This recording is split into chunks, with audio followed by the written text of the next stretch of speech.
2 जून को माननीय मुख्यमंत्री जी से रोटी की भी गुहार की। हम लोग का धैर्य तब तक रहेगा जब तक माननीय मुख्यमंत्री जी से नहीं मिल लेंगे। मेरा नाम उबैद अहमद सिद्दीकी है। मैंने त्यौहार नहीं मनाया, न मनाऊंगा।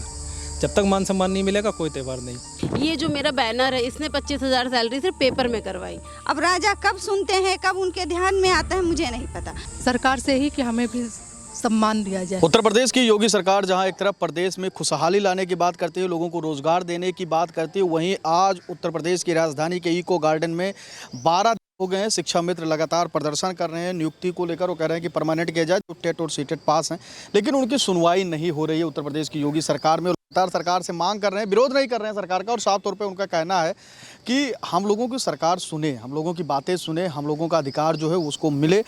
आप लोग प्रदर्शन कर रहे हैं। योगी आदित्यनाथ का जन्मदिन भी आप लोगों ने खूब धूमधाम से मनाया।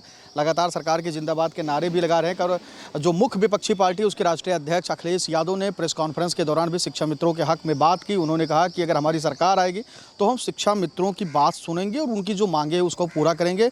तो आइए इन लोगों से बातचीत करते हैं कि सरकार को लेकर अभी भी क्या इनका रुख वही है, सरकार के समर्थन में है, और क्या कुछ कहते हैं या अखिलेश यादव को लेकर क्या कुछ सोचते हैं, और उनकी मांगे जो है वो कब तक पूरा होने की इनमें आस है या फिर इनके हौसले अब टूट रहे हैं। आइए इनसे बातचीत करते हैं। भैया जी, क्या नाम है आपका? मेरा नाम गुड्डू सिंह है। मैं शिक्षक शिक्षा मित्र उत्थान समिति का नेतृत्व करता हूं।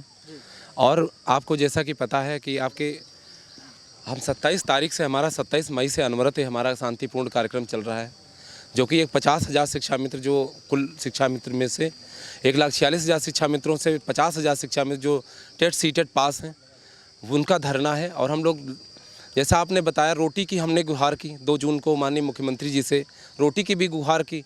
5 जून को हम लोगों ने माननीय मुख्यमंत्री जी का जन्मदिवस भी मनाया। यहाँ पर वृक्षारोपण भी किया, नीम और पीपल के पौधे भी लगाए। इस आशा के साथ रोपित पौधे किए कि उम्मीदों के पौधे इसलिए लगाए कि शायद उम्मीद का पौधा एक दिन हमारे लिए योगी जी लगाने का कार्य करेंगे। आज धरने का 12वां दिवस है और आज भी हमें उन्हीं से आशा है। लेकिन ये ज़रूर कहना चाहता हूँ, माननीय मुख्यमंत्री जी, इतनी भीषण नौतपे में, इतनी भीषण गर्मी में, आज भी बहुत गर्मी है, जितने महिलाएं, बच्चे जो भी हैं, सब हमारे साथी आपसे इसी आशा के साथ बैठे हैं कि आप हमें बुलाएंगे। आप ही के यहाँ पे जयकारे लगाए जाते हैं और मुझे आप पर पूर्ण भरोसा है, क्योंकि आप संत हैं, आप सब कुछ कर सकते हैं।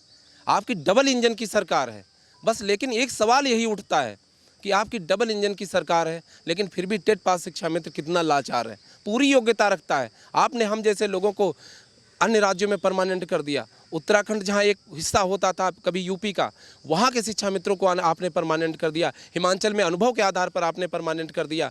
आखिर आप तो पूरे भारत के सर्वश्रेष्ठ मुख्यमंत्री हैं। आपके पास ऐसी कौन सी समस्या है? कौन सा काज कठिन जगमाई, जो नहीं होए तात तुम पाही। हे महाराज जी, अब तो सुनो पुकार। और मैं इसी आशा और विश्वास के साथ बैठा हूँ, आज भी बैठा हूँ, कि आप मेरी पुकार जरूर सुनेंगे, आप अपने सेवक को जरूर बुलाएंगे, और जो इतने दिन से ये समस्या चली आ रही है, जो एक रोटी की समस्या चली आ रही है, उसका आप निदान जरूर करेंगे।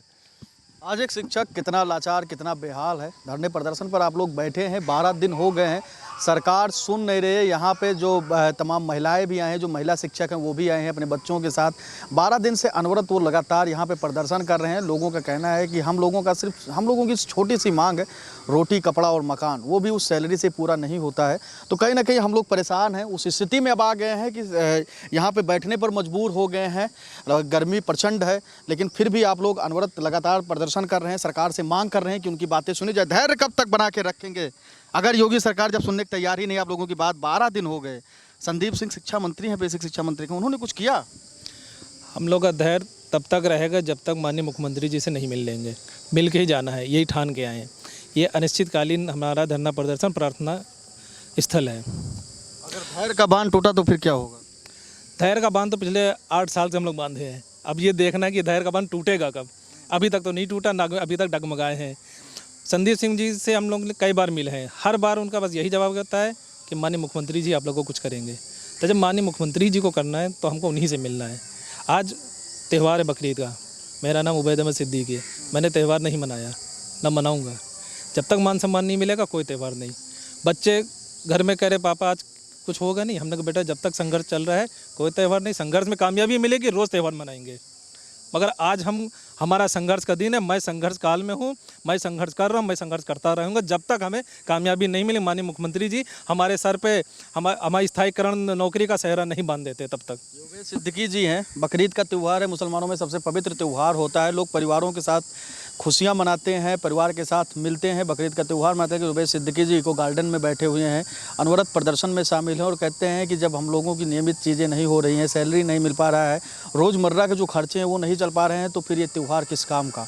अपने बच्चे घर पे हैं, परिवार घर पर है, उनके जो बच्चे हैं वो कह रहे थे कि पापा आप आएंगे कि नहीं आएंगे, लेकिन आप यहाँ पर बैठे हुए हैं। सब कुछ छोड़कर सरकार को इनकी बात सुननी चाहिए, क्योंकि जब इनकी बातें विपक्ष तक पहुंच गई, पूरे उत्तर प्रदेश के हर एक शख्स के कानों में पहुंच गई, वो गूंज हो रही है, लेकिन सरकार के कानों में जो क्यों नहीं रेंग रही ये तो हमें भी नहीं पता शायद, और इन लोगों को भी शायद नहीं पता, वरना ये लोग प्रदर्शन ना कर रहे होते। और भी लोग हैं, उनसे भी बातचीत करेंगे। आप लोगों की बातें सरकार नहीं सुन रही, लेकिन विपक्ष के सारे नेता सुन रहे हैं। अखिलेश यादव ने कल प्रेस कॉन्फ्रेंस किया, उसमें भी उन्होंने बातें रखी कि हम शिक्षा मित्रों के साथ हैं, सरकार को उनके लिए कुछ काम करने चाहिए थे जो सरकार नहीं कर रही है। ये गूंगी बहरी सरकार है, कैसे देखते हैं? उनका अपना मत है, वो अपने तरीके से कुछ भी कह सकते हैं, लेकिन हम तो कर्मचारी हैं। हम तो अपनी संविदा की कर्मचारी की नौकरी से स्थायी कर्मचारी होने की नौकरी की तरफ जाना चाहते हैं। हमारे रोजी रोटी की जो समस्या है वो हम अपने वर्तमान सरकार से ही तो कहेंगे, क्योंकि वर्तमान सरकार ही हमारे वित्त की व्यवस्था कर रही है। तो हम तो अपने सारे खर्चों के लिए अपनी वर्तमान सरकार के लिए, और उन्हीं के प्रति हम जवाबदेह भी हो रहे हैं और उन्हीं के प्रति उत्तरदायी भी हैं। अब आपने एक सवाल पूछा था कुछ समय पहले कि धैर्य का बांध, मैं उस पर ये कहना चाहूँगा धैर्य का बांध हमारा ही नहीं है, माननीय मुख्यमंत्री जी के भी धैर्य का बांध चल रहा है। वो भी धैर्य लगाए बैठे हैं रोके हुए, हम भी यहाँ टिके हुए बैठे हैं कि हम भी उनके वो हमारे धैर्य की परीक्षा ले सकते हैं। वो तो सोच रहे हैं आप लोग चले जाएं, सब मामले खत्म हो, ना विपक्ष सवाल उठाएगा ना आप लोग कुछ कहेंगे। हम लोग अभी ये सोच के आए हैं कि हम तो बात करके जाएंगे। अब देखिए विपक्ष मुद्दा उठा रहा है, उनके पास तक भी सूचना पहुंच रही होगी, विपक्ष अपने तरीके से मुद्दे उठाते हैं, लेकिन सबसे बड़ी चीज़ ये है कि हमारी सरकार हमारे अपने लिए जब मुद्दे उठाएगी तब हम समझेंगे कि हाँ हम उनके अपने हैं। लेकिन अखिलेश यादव को कैसे सोच रहे हैं कि आप लोगों की परेशानियों को समझे? वो कह रहे हैं सरकार से आवाज़ उठा रहे हैं, वो भी कह रहे हैं कि होना चाहिए, अधिकार मिलना चाहिए। अब देखिए जब 12 दिन से यहाँ तपेंगे तो एक मानवीयता के नाते वो कुछ भी कह सकते हैं। अब वो अगर उसका राजनीतिकरण कर दिया जाएगा तो जो हम यहाँ बैठे हैं तो उसकी भी कहानी पूर्ति हो जाएगी। तो मैं तो ये समझता हूँ कि ये चीज़ उसी तरह से बनी रहे जैसे अखिलेश जी ने कही हो, तो उनकी मानवता के नाते है। उन्होंने कहा गुहार पुकार लगा रहे हैं, बहुत अच्छी बात है, सत्य लिखा उन्होंने, हम गुहार पुकार ही लगा रहे हैं, क्योंकि माननीय अपनी सरकार से झगड़ा नहीं जाता। देवता तो हमेशा देवता रहता है, भक्त तो भक्ति रहेगा, वो हमेशा हाथ जोड़ के ही मांगेगा, चाहे देवता कृपा करे चाहे देवता कृपा ना करे। तो मुख्यमंत्री को आप लोग देवता बना दिए हैं और देवता सुन ही नहीं रहे हैं आप लोगों की बात। नहीं सुनेंगे, ये तो विश्वास है कि सुनेंगे, क्योंकि हम लोग आप लोगों ने देखो कहते थे ना कि नहीं टेट पास नहीं है, इंटर पास नहीं है, कुछ भी नहीं है, ऐसे ही शिक्षा मित्र हैं, इसीलिए पेपर में भी ये आ गया था। शायद आप लोगों ने ही निकाला था कि 25,000 हो गई है, फिर बाद में इधर उधर से सुनने में आया कि वो 25,000 हो गई है सैलरी। नहीं, ये जो मेरा बैनर है इसने 25,000 सैलरी सिर्फ पेपर में करवाई, क्योंकि अभी तक तो यही था ना कि शिक्षा में सिर्फ टेट पास है ही नहीं, इंटर पास हैं, वो इंटर ग्रेजुएशन यही किए हुए हैं। तो इस वजह से हम लोग बस अपनी बात पहुंचा रहे हैं उनको कि हम लोग क्लियर करे हुए हैं, हम लोग पास हैं। और जो वहाँ पे हमारे साथ में भी सहायक या टीचर जो लोग पढ़ाते हैं वो लोग भी टेट पास हैं। सारी जितनी भी ड्यूटी हैं जो भी हैं सारी शिक्षा मित्र करते हैं। इसके पहले लगाया गया था टीचरों के लिए समर कैंप का लिए, बट टीचर क्या किया, कोर्ट पहुँच गई, नहीं हमें तो छुट्टी मिलती, हमें फ़ौरन जाना है बच्चों को लेके। हम लोग कहाँ चले जाएँ? हम लोग के पास भी तो इतना होना चाहिए। मेरे बच्चे भी तो बोलते हैं कि हाँ छुट्टी आ रही मम्मी, हमें भी लेके चलो। हम कहाँ लेके जाएं अपने बच्चों को? और उसके बाद भी जो 10 दिन 15 दिन का टाइम मिला उसमें भी आपने सिर्फ हमारी ड्यूटी लगा दी। अब हम 10 जून तक वहाँ रहेंगे, यही एक ये था। अब 10 जून तक शिक्षा मित्र वहाँ है, यहाँ पे भी शिक्षा मित्र नहीं आ सकता, क्योंकि उसको ये लग रहा है 6,000 कट जाएगा, क्योंकि जिसके पास कुछ नहीं है उसके लिए 10 रुपये बहुत हैं। और जिसके पास कुछ नहीं है उसके लिए 10 रुपये भी बहुत हैं। और भी लोग हैं, उनसे भी बातचीत करेंगे। कहाँ से आए हैं भैया लोग और क्या देखते हैं? ये बताइए कि आप लोगों के अंदर योग्यता की कमी है कि सरकार आप लोगों का नहीं बढ़ा रही है? जो लोग और शिक्षक हैं वहाँ पे, मुझे नहीं पता कि सरकार क्या चाहती है, लेकिन हमारे अंदर ये है कि धैर्य कि वो हमारे राजा हैं, तो हम अपनी फरियाद लेके राजा के पास ही जाएंगे। अब राजा कब सुनते हैं, कब उनके ध्यान में आता है, मुझे नहीं पता, लेकिन मेरा जो कार्य है कि हम अपना धैर्य बना के उनसे अपनी अनुनय विनय करेंगे, बस यही मेरी प्रार्थना है। बस अभी तक सरकार ये कह रही थी कि मतलब आप योग्य नहीं हैं, स्नातक हैं लेकिन आप में कोई योग्यता नहीं। अब हम तो अपनी योग्यता भी साबित कर रहे हैं, अपना दिखा रहे हैं कि हम टेट हैं, सीटेट हैं, और जितने भी काम सरकार के द्वारा हमको सौंपे जा रहे हैं शिक्षक उन्हें मना कर देते हैं, लेकिन हम लोग पूरी तन्मयता से अपना काम कर रहे हैं। क्या नाम है बहन जी, कहाँ से आई हैं? हम लखीमपुर से आए हैं। लखीमपुर से जी, कब आए? आज सुबह चले हैं। तो परिवार को छोड़कर आप अकेले आए हैं या किसी बेटा और हस्बैंड, हाँ बेटा और हस्बैंड क्या दोनों। मांग है सरकार से? सरकार से ही कि हमें भी सम्मान दिया जाए, जैसे शिक्षकों को दिया गया वैसे हमें भी दिया जाए। क्या सम्मान नहीं दे रही है सरकार? हम लोगों को पूरा, हम लोग किए हैं टेट और ग्रेजुएट भी है, सब कुछ है हम लोगों के पास, लेकिन हम लोगों का सरकार सुन ही नहीं रही है, कुछ भी नहीं कर रही है। 10,000 रुपये में हम लोग कैसे अपना गुजारा करें, हम ही लोग जानते हैं।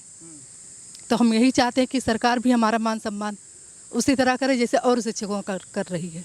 और शिक्षकों का जैसे मान सम्मान हो रहा है, शिक्षा मित्र भी चाहते हैं कि उसी तरीके से उनका मान सम्मान हो, खासकर उनका जो टेट और सीटेट सब पास कर चुके हैं, जो सरकार की प्राथमिकताएं हैं कि शिक्षा करने के लिए ये योग्यता आपके अंदर होनी चाहिए, वो सब आप कर चुके हैं, लेकिन अभी भी उनको नियुक्ति नहीं मिल रही है। तो ऐसी स्थिति में और भी लोग हैं, उनसे भी बातचीत करें। दादा कहाँ से आए हैं आप? मैं शाहजहाँपुर से आया हूँ और योगी जी से विनती करना चाहता हूँ। योगी जी धीरे धीरे, योगी जी वाह, योगी जी, मोदी जी धीरे धीरे, मोदी जी वाह धीरे, मोदी जी धीरे धीरे, मोदी जी वाह, मोदी जी।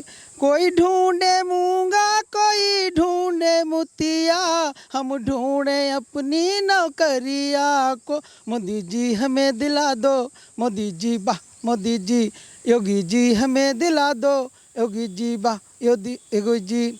और दूसरा भी है, क्या जानूं मैं तो भैया लगेगी पार नैया, मेरे जीवन की कराए दे नियमित, दिलाए दे वेतन, ध्यान धरी ले।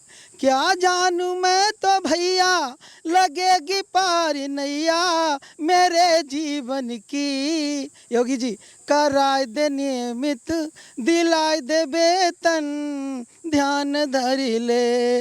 यदि कर दोगे तुम नियमित, पढ़ाएंगे बाल हम सब, खुश होंगे मेरे अपने सजने सजा कर, दिलाए दे वेतन, कराए दे नियमित, ध्यान धरी ले। कर दोगे तुम नियमित, जाएंगे, करोगे ना तुम नियमित, जाएंगे ना हम सब, दे देंगे अपनी जान अब तड़प तड़प के। तो देख सकते हैं कि तमाम जो शिक्षा मित्र हैं वो अलग अलग शब्दों से अपनी जो दुख है, अपनी परेशानियां है उसको रख रहे हैं। हज़ारों बच्चों की नैया पार कराने वाले शिक्षक आज उनकी खुद की नाव मझधार में फंस गई है, तो वो इसीलिए यहाँ इको गार्डन में पहुँचे हैं। यहाँ पे वो अपनी बात कर रख रहे हैं और सरकार से मांग कर रहे हैं कि किसी भी तरीके से उनको नियमित किया जाए, क्योंकि उनमें वो योग्यताएं हैं जो एक शिक्षक में होनी चाहिए। आज 12वां दिन है, लगातार लोग अपने घर परिवार को छोड़कर इस इको गार्डन में इस तपती धूप में यहाँ पे बैठे हुए हैं। सरकार से अपनी बात पहुँचाना चाहते हैं, लेकिन सरकार उनकी बातों को सुन नहीं रही है। अगर सुन रही है तो फिर कार्रवाई क्यों नहीं हो रहा है, या फिर इनको जो इनकी मांगें उसको पूरी क्यों नहीं की जा रही है। तो साफ तौर पर देखा जा रहा है कि अभी भी सरकार उतनी संवेदनशील नहीं है इन लोगों के मुद्दों को लेकर। शायद तभी विपक्ष के कानों तक ये आवाज़ पहुंच गया, जन जन तक आवाज़ पहुंच गई कि शिक्षा मित्र इको गार्डन में प्रदर्शन कर रहे हैं, धरना दे रहे हैं, उनकी कुछ मजबूरियां हैं, रोजी रोटी का सवाल है, लेकिन सरकार इस पर सक्रिय नहीं हो रही है। देखने वाली बात ये होगी कि कब तक सरकार सक्रिय होती है, अपनी नज़र बनाती है और इन लोगों को इनका अधिकार वापस करती है। कैमरा सहयोगी जितेंद्र के साथ मैं संजय पांडे, फिल्मटेक्स, लखनऊ।